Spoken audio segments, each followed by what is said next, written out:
it's gone. Whether it's under the couch or in the wrong hands, a missing card is a security race.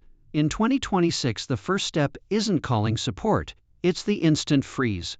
Before you order a replacement, you need to kill the old signal. Today I'll show you how to lock your funds instantly and the 2026 digital twin trick that lets you keep spending while your new physical card is in the mail.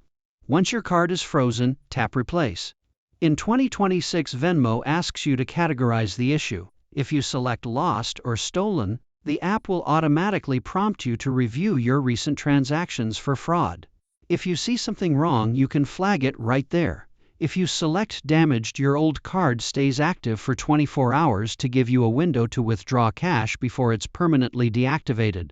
Double-check your shipping address. In 2026, Venmo won't ship to P.O. boxes for security reasons. Here is the 2026 game changer, the virtual card. For the Venmo credit card and select debit users, the moment you order a replacement, Venmo generates a new virtual card number. You don't have to wait 7 days to pay for groceries.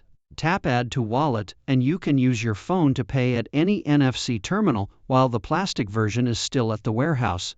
This digital twin ensures your daily life doesn't stop just because your wallet is empty. Your new card arrives in 5 to 7 business days. In 2026, you don't call a 1-800 number to activate, you just open the Venmo app and scan the QR code on the card's packaging. It's a secure, encrypted handshake that verifies you have the physical card in hand. Your PIN carries over from your old card by default, but 2026 security standards will prompt you to confirm or update it during this final step. Locked, replaced, and ready to spend. Hit subscribe for more 2026 FinTech and digital wallet masterclasses.